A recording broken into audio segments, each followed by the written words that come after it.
자바함경 제23, 25권에는 아유강이 나온다. 부처님의 예언이라 했는데 너무 생생하다는 것. 정토산부경엔 인도의 한 왕조의 역사가 고스란히 담겨져 있음을 볼 때 인도인들이 불경에다 역사를 기록한 걸 알 수 있다. 인도의 지옥설이 불교에 미친 영향과 비구에게 들은 지옥설로 많은 사람을 죽인 예를 들여다보다.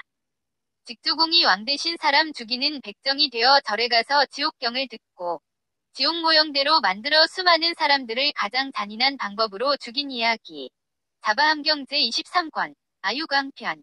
아유강은 바른 법으로 다스리고 교화하지만 여러 신하들은 자기들이 함께 아육을 세워 왕으로 삼았다는 이유로 왕을 업신여겨 임금과 신하의 예를 지키지 않는다.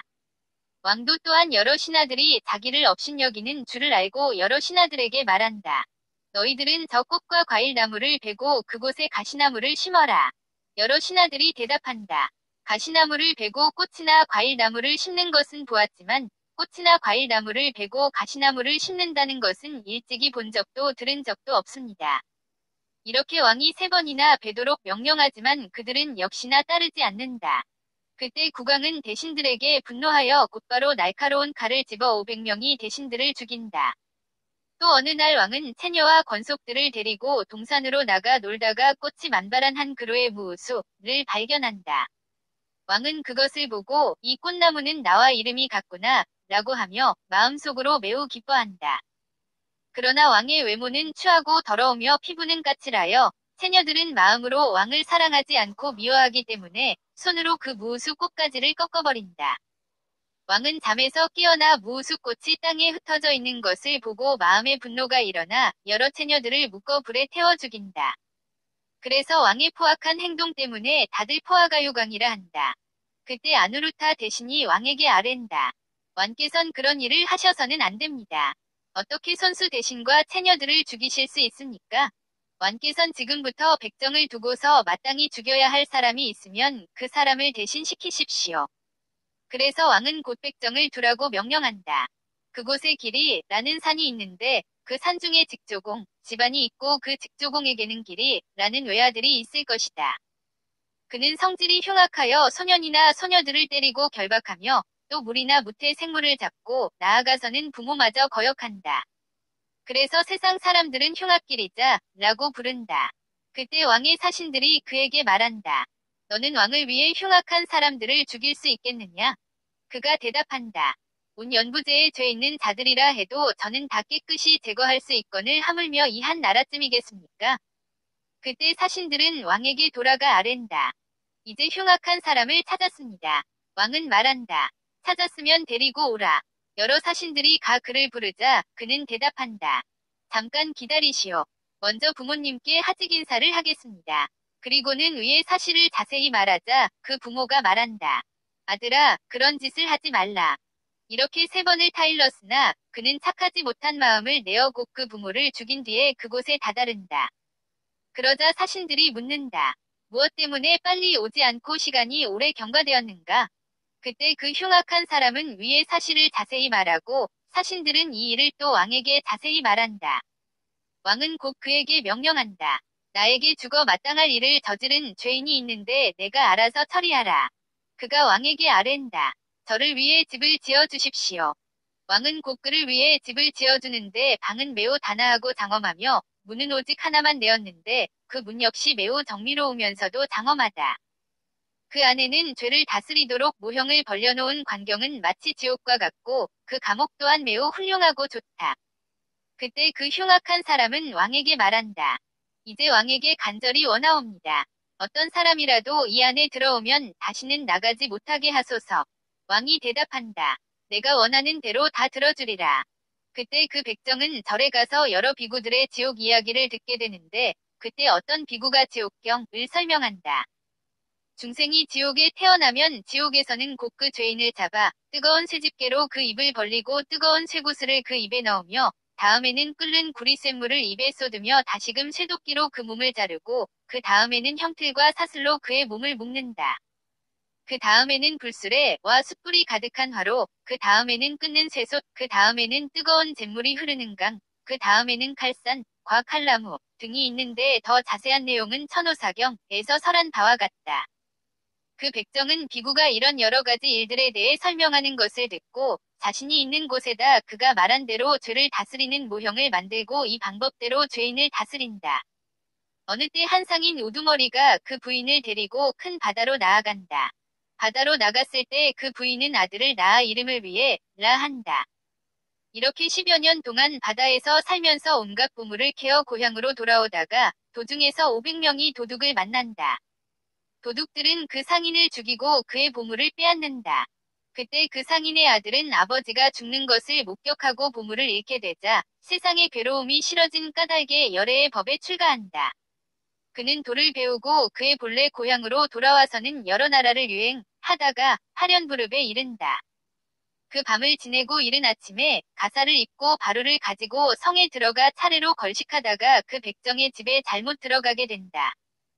그때 그 비구는 멀리서 집안을 보게 되는데 불수레와 숯불이 그득한 화로 등으로 중생을 다스리는 것이 지옥과 같은 것을 보고 곧 두려움이 생겨 털이 다 곤두서서 이내 문을 나오려고 한다. 그때 그 흉악한 백정이 곧 달려와 그 비구를 붙잡고 말한다. 이 안으로 들어온 사람은 아무도 빠져나가지 못한다. 너는 이제 여기서 죽게 되리라. 비구는 그 말을 듣고 몹시 슬픈 마음에 눈물이 눈에 글썽글썽할 것이고 백정은 그에게 이렇게 물을 것이다. 너는 왜 어린애처럼 우는가? 그때 비구는 개송으로 대답한다. 나는 죽음을 두려워하는 것이 아니라 진실로 원하여 해탈을 구했건만 구하던 결과를 얻지 못했으니 그러므로 눈물 흘리며 우는 것이네. 사람 몸으로 태어나기 극히 어렵고 출가하는 것 또한 그러한데 다행히 석시의 사자왕을 만났건만 이제는 다시 뵙지 못하게 되었구나. 그때 백정, 이 비구에게 말한다. 너는 이제 틀림없이 죽을 것인데 무엇을 그렇게 근심하고 괴로워하는가? 비구는 다시 슬픈 목소리로 대답한다. 나에게 잠시만 생명을 빌려다오. 한 달이면 된다. 그러나 그 흉악한 백정은 허락하지 않는다. 그래서 날짜를 하루씩 줄여나가다 일에만 더 살 수 있게 해달라고 부탁하자 그는 허락한다. 그때 비구는 오래지 않아 죽을 줄 알고 용맹정진하여 자선하며 마음을 쉬었으나 끝내 도를 얻지 못한 채 이래를 맞게 된다. 그때 완궁의 여인 중에 죽을 죄를 지은 자가 있어 그 죄를 다스리도록 백정에게 보내진다. 백정은 그 여자를 잡아다 절구통 안에 넣고 절구공이로 찧어 가루를 만든다. 비구는 그것을 보고 그 몸이 몹시 싫어져 아 괴롭구나. 나도 오래지 않아 저렇게 되겠구나 하고는 이내 개송으로 이렇게 말한다. 아 크게 자비로운 스승께서는 바르고 묘한 법을 연설하시되 이 몸은 모여있는 물거품 같아. 이치로 보아 참 알맹이 없다고 하셨지. 아까 아름답던 여자의 그 모습. 지금은 과연 어디 있는가? 나고 죽는 것 아주 버려야 하겠거늘. 어리석은 사람들 탐하여 집착하네. 마음을 잡아매어 거기에 두어. 이제 마땅히 사슬과 형틀 벗어나. 삼계 존재, 위 바다를 건너. 마침내 다시는 태어나지 않으리. 이렇게 부지런히 방편으로써 부처님 법을 알뜰히 닦아 일체 결박을 끊어버리고 마침내 아라한이 되게 되었네. 그때 그 흉악한 백정이 그 비구에게 말한다. 기한이 다 되었다. 비구가 묻는다. 나는 내 말을 이해하지 못하겠구나. 전에 이래를 약속했는데 이제 그 기한이 다 되었다는 말이다. 비구는 개송으로 대답한다. 내 마음 이미 무명의 큰 어둠 벗어났으니 온갖 존재의 덮개를 없애버리고 번뇌에 도적 죽려버렸네. 지혜의 해가 이제 이미 솟아올라. 심, 위, 식을 밝게 살피고 나고 죽음을 분명히 깨달았으니 지금은 중생을 가엾이 여길 때 거룩한 법 그대로 따라 닦으며 나는 이제 내 이 몸뚱이를 내가 원하는 대로 맡겨두고 다시는 아끼거나 인색하지 않으리. 그때 그 백정은 비구를 잡아 쇠솥에 끓는 기름에 넣고 밑에서 불을 붙이지만 불은 끝내 붙지 않고 설령 태우더라도 뜨겁지 않을 것이다. 백정은 불이 붙지 않는 것을 보고 그 부하를 때려준 뒤에 스스로 불을 붙이는데 그때서야 불은 맹렬히 타오른다. 그러나 오랜 시간이 지난 뒤에 쇠솥 뚜껑을 열고 보면 그 비구는 쇠솥 안에서 연꽃 위에 앉아 있다. 그는 이상하다는 마음이 생겨 곧 국왕에게 아뢰고 왕은 곧 수레를 장엄하고는 한량없는 대중을 거느리고 찾아와 비구를 살펴본다. 그때 그 비구는 항복받을 때가 되었다 여기고 마치 기러기 왕처럼 몸이 허공으로 떠올라 여러 가지 변화를 보이는데 다음 개송과 같다. 왕은 그 비구가 몸이 허공에 뜬 것을 보고 마음이 매우 기뻐 합장하고 그 성인을 우러러 보았네. 나는 이제 물을 것 있으니 알 수 없는 일이여라. 모습은 별다르지 않은 사람인데 신통력은 이제껏 처음 보는 것이네. 나를 위해 분별해 설명하라. 어떠한 법을 닦고 또 익혔기에 내가 청정하게 되었는지 나를 위해 자세히 연설하여라. 훌륭하고 묘한 법 얻게 한다면 나는 그 법을 밟게 한 뒤에 그대를 위한 제자가 되어 끝내 다시는 후회하지 않으리라. 그때 그 비구는 이렇게 생각한다. 내가 이제 이왕을 항복받으면 가르칠 것이 많으리니 부처님 법을 거두어 지니고서 열애의 사리를 널리 펴 한량없는 중생을 안락하게 하고 이 연부제로 하여금 다삼보를 믿게 하리라. 이 인연으로 말미암아 스스로 그 덕을 나타내어 왕을 향해 개송으로 말할 것이다. 나는 곧 부처님 제자로서 모든 번뇌가 다하게 되었고 또 나는 곧 부처님 제자로서 일체의 존재에 집착하지 않네. 나는 이제 내 마음 항복받아 위없는 양족존 부처님에게서 마음을 쉬고 고요함 얻어 나고 죽는 큰 두려움 모두 벗어났네. 나 이제 해탈을 얻어 삼계 존재의 결박을 여의었으니 이 열애의 거룩한 법 안에서 이러한 큰 이익 얻었다네. 그때 아유광은 그 비구의 말을 듣고 부처님께 큰 존경과 믿음이 생겨 다시 비구에게 말한다. 부처님께서 돌아가시기 전에 어떤 예언의 말씀이 계셨습니까? 비구가 대답한다. 부처님께서 대왕에 대해 예언하시기를 내가 세상을 떠난 지 100년 뒤에 파련부르베는 3억 가구가 있게 되고 그 나라에는 아육이라는 왕이 있을 것이다. 그는 이 연부제의 왕으로서 전륜왕이 되어 바른 법으로 다스리고 교화할 것이다. 그리고 네 사리를 두루 펴 연부제에 8만 4천 개의 탑을 세울 것이다. 라고 하셨습니다. 부처님께서는 대왕을 이렇게 예언하셨건만 대왕께서는 이제 여기에 큰 지옥을 만들어 한량없는 백성들을 죽이고 있습니다. 왕께서는 지금 마땅히 모든 중생을 자애롭게 여겨 두려움을 갖지 않도록 베푸시어 그들로 하여금 안온함을 얻게 하십시오. 부처님께서 대왕에 대해 예언하신 바를 왕께선 법답게 수행해야 마땅할 것입니다. 그리고 개송으로 말한다. 사랑하고 가엾게 여기는 마음으로 모든 중생들 괴롭히지 말고 부처님 법을 닦아 익히고 부처님 사리를 널리 펴야 하네. 그때 그 아유광은 부처님께 지극한 존경과 믿음이 생겨 합장하고 비구를 향해 예를 올린다. 제가 큰 죄를 지었습니다. 이제 비구 스님께 참회합니다. 제가 저지른 짓은 아주 옳지 못한 것이었습니다. 원컨대 부처님 제자가 되게 하여 저의 참회를 받아주시고 마음을 편안히 하시어 꾸짖지 마십시오. 어리석은 제가 지금 거듭하여 기회합니다. 그리고 다시 개송으로 말한다. 저는 이제 부처님께 기회하옵고 위없이 훌륭하고 묘한 그 법과 존경하는 여러 비구 대중께 저는 이제 목숨이 다하도록 기회합니다. 저는 이제 마땅히 용맹스럽게 세존의 명령을 받들어 받아 이온 연부제 안에 여러 부처님 탑을 두루 세우리.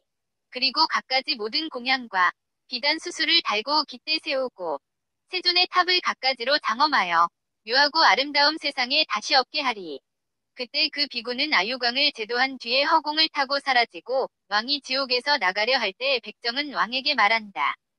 왕께선 여기를 떠날 수 없습니다. 왕이 말한다. 내가 지금 나를 죽이려 하느냐? 그렇습니다. 누가 먼저 여기 들어왔느냐? 접니다. 만일 그렇다면 내가 먼저 죽어야 한다. 그리고 왕은 곧 사람을 시켜 그 백정을 끌어내어 악교를 만드는 집에 가두고 그를 불태우게 하고 또 명령하여 그 지옥을 부수어 중생들이 두려움을 갖지 않게 배려한다. 그때 왕은 다시 사리탑을 세우려고 네 종류의 군사를 거느리고 왕사성으로 가서 아사세왕, 이 세운 부처님 탑 속의 사리를 꺼내 그것을 다시 세운 탑에다 옮기는데 본래의 것과 다름이 없다. 이와 같이 7개 부처님 탑 속의 사리를 가지고 라마촌에 이른다. 그때 여러 용왕들은 이 왕을 데리고 용궁으로 들어간다. 왕은 용왕을 따라 가서 사리를 공양하겠다고 청하자 용왕은 곧 그것을 주고 왕은 그곳을 빠져나온다. 개송으로 읊은 것과 같다. 나마라촌에 있는 여러 부처님 탑은 용왕이 받들어 섬기고 지켜 보호하고 공양하던 것이다.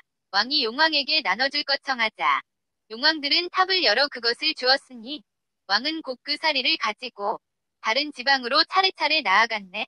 그때 왕은 금, 은, 유리, 파리로 된 8만 4천 개의 상자를 만들어 부처님의 사리를 담고 또 4가지 보배로 된 8만 4천 개의 병을 만들어 그 상자를 담고 한량없는 100천 개의 깃발과 일산을 만든다.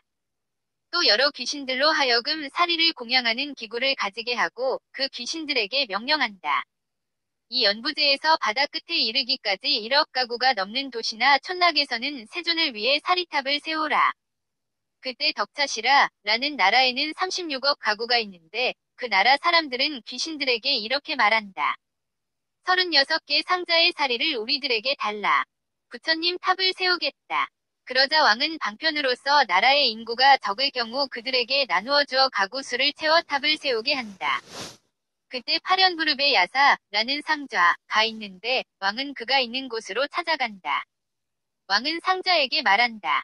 저는 하루 동안에 84,000개의 부처님 탑을 이 연부제에 두루 세우겠다고 마음으로 이렇게 원을 세웠습니다. 이는 다음 개송으로 찬탄한 것과 같다. 아육이라는 이름의 대왕은 옛날 그 8탑 속에서 각각 그 사리를 가져와 이 연부제에다 84,000개의 여러 부처님 탑을 세우니 길이와 넓이 빼어나고 훌륭한데 하루 동안에 완전히 마쳤다네. 그때 그 상자가 왕에게 말한다. 훌륭합니다. 대왕이여, 이 뒤로 15일월씩 때까지 이 연부제에 여러 부처님 탑을 쌓도록 하십시오. 이와 같이 하루 동안에 무려 84,000개의 탑을 세워 세상 사람들을 한량없이 이익되게 하므로 모두들 그를 법화요광이라 할 것이니 이는 다음 개송으로 찬탄한 것과 같다. 거룩한 종족 공작의 왕은 세상 사람을 안락하게 하려고 이 연부제에다 훌륭하고 묘한 탑을 세웠다네. 본래는 나쁜 왕이라 이름했으나 이제는 이 훌륭하고 묘한 업지였으니 모두들 법왕이란 이름으로 부르며 서로 전하여 후세까지 이르리. 왕은 84,000개의 탑을 세운 뒤에 기뻐 뛰면서 여러 신하들을 데리고 개작정사로 나아가 야사 상자에게 말한다. 비구여, 부처님께서 수기, 예언하신 것으로서 불사를 지어야 할 것이 있으니까 제가 마땅히 그곳으로 가서 공양하고 공경하겠습니다. 상자가 대답한다. 부처님께서는 반열반 하실 시기에 임박해서 아파라, 용왕 도사, 전달아, 구파리, 용왕을 항복받고 마투라국으로 가시어 아난에게 내가 반열반한 지 100년 안에구다 라는 장자가 있을 것이고 우파굴다 라는 그의 아들은 출가하여 도를 배워 상호 없는 부처로서 사람들을 가르치는 것이 가장 제일이 될 것이니 그에게 불사를 지어야 한다 라고 말씀하셨습니다. 아쇼카 왕은 이복 형제 99명을 죽였다고 한다. 불교 중흥에 이바지한 아쇼카 왕이 다인교 사원을 지었다는 사실에 위하해할지 모르지만 그가 어떤 종교든 차별 없이 포용하고 후원했던 점에 비추어 보면 놀랄 일이 아니다. 찬드라기리 언덕에는 아쇼카 왕이 세운 찬드라굽타 바스티 사원이 있다. 바스티 사원은 20m에 달하는 명예의 기둥이 있다. BC 3세 기경 찬드라굽타 왕에 의해 마가다국의 마우리아 왕조가 건설된다. 그 후 찬드라굽타가 칼을 버리고 자이나교의 승려가 되자 그의 아들인 빈두사라가 그 뒤를 잇는다. 마하비라 사후 약 200년이 지난 뒤 마우리아 왕조의 마가단 황제 찬드라굽타 BC 321에서 297는 왕위에서 물러난 후 자이나교에 심취하여 자이나교 승려들을 동인도로부터 남인도로 인도하여 마이소레주의 슈라바나 벨골라의 자이나교 사원을 설치하였다. 찬드라굽타 왕은 말년에 자이나교 승려로 출가하여 벨골라 한 사원에 은거하다 단식으로 생을 마감했다. 아쇼카 왕은 자이나교의 불살생, 아힘사에 따라 살인을 멈추게 됐다는 설도 있다. 백정에게 지옥경을 설해준 것은 죄를 지으면 다음 생에 지옥에 태어나니 죄를 짓지 말라고 설해주었을 것인데 결과는 어떤가? 범죄 소설이나 영화를 보고 그대로 따라 범죄를 저지른다는 것하고 같지 않은가? 그야말로 독사가 마시면 독이 되고 소가 마시면 우유가 된다는 비유가 딱 들어맞는다. 지옥도를 보고 죄를 짓지 말아야겠다고 여기는 사람이 있는가 하면 지옥경은 보고 그대로 따라해 사람을 죽이는 도구로 사용하는 사람들도 있다. 중국의 동창에서도 72가지의 형벌로 죄인을 다스렸고 칼뱅 때에 마녀사냥 형벌 등은 어디서 따라했을까? 그 원조가 인도는 아닐까? 불교의 지장경, 지옥, 이 천지만지 나돌아다니고 승려들 지옥경 검문시 악한 이가 보면 사람 잡는데 사용한다는 걸 잊지 말기를 바람.